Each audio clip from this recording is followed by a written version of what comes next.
आदरणीय दर्शकवृन्द, तपाईँहरूलाई आज सैनामैना स्थित सैनामैनामा यो प्रस्ताव गरिएको क्रिकेट ग्राउन्ड को लागि छुट्याइएको जुन जमिन छ, अर्थात् यो क्रिकेट ग्राउन्डको अहिलेको अपडेट तपाईँहरूमा आज राख्दैछु। यो सैनामैना नगरपालिकाले प्रस्ताव गरेको ग्राउन्ड हो, जुन तपाईँहरूको दृश्य अगाडि छ।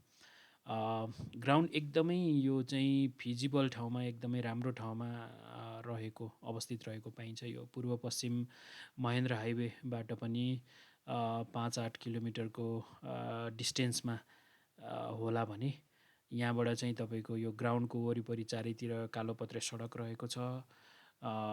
एकदमै राम्रो प्राकृतिक हिसाबले राम्रो ठाउँमा रहेको ग्राउन्ड छ। यो ग्राउन्डको बााउन्ड्रीको हिसाबले कुरा गर्नुहुन्छ भने पनि 70-75 मिटरको अर्थात् ठुलो बााउन्ड्री भएको ग्राउन्ड छ। एकदमै राम्रो ग्राउन्ड छ र यो पोस्टल हाइवेबाट पनि धेरै टाढा छैन। करिब तपाईँको 15-20 किलोमिटरको डिस्टेन्समा चाहिँ पूर्व पश्चिम हुलाकी सडक जुन छ बनिरहेको छ, त्यसमा धेरै ठाउँमा बनिसकेको छ। यतातिर त बनिसकेको छ, कतिपय ठाउँमा बन्दैछ। यो सडक सँग पनि यो नजिकै छ भने त्यसको साथसाथै यसको एउटा एकदमै पोजिटिभ पोइन्ट भनेको चाहिँ जुन Gautam Buddha international cricket ground छ, त्यो गौतम बुद्ध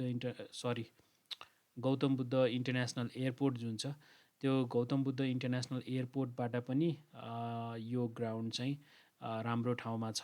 अर्थात् गौतम बुद्ध इन्टरनेसनल ग्राउन्डमा ल्यान्ड भएर खेलाडीहरू त्यहाँ आसपासको 5 स्टार होटलहरूमा बसेर यहाँनिर चाहिँ गेम खेल्न आउन सक्ने सम्भावना पनि रहन्छ। त्यो हिसाबले पनि यो ग्राउन्ड राम्रो ठाउँमा छ। यो ग्राउन्ड छुट्याइएको छ, सम्याइएको छ। सैनामैना नगरपालिकाको यहाँसम्म यो राम्रो काम गरेको छ।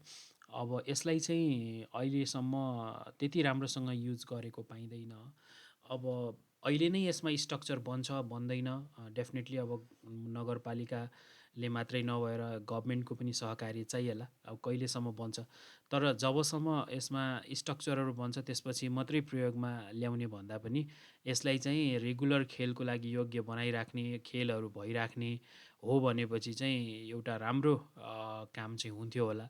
त्यसपछि अब गेमहरू हुँदै गर्दाखेरि पछि गभर्मेन्टलाई चाहिँ चाहिएको बेलामा या नगरपालिकाले आफूले सक्ने बेलामा चाहिँ यहाँनिर अब स्टेडियम पनि बनाउन सक्थ्यो होला, जुन नगरपालिकाको ड्रिम प्रोजेक्ट पनि हो र नगरपालिकाले यसलाई प्रपोज पनि गरेको हो।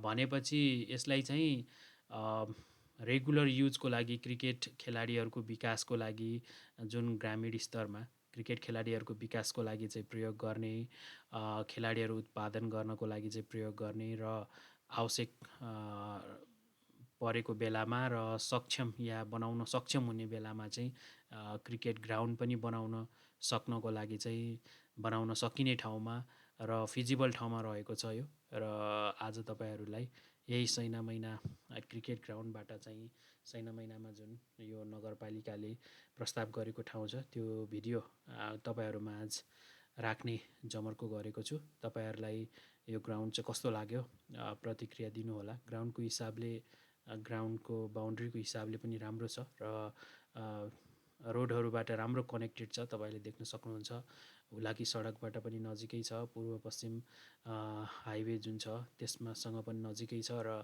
एयरपोर्ट पनि यहाँबाट चाहिँ केही डिस्टेन्समा छ। तर त्यो पनि यसको लागि चाहिँ एउटा राम्रो उपाय या चाहिँ हुनसक्छ।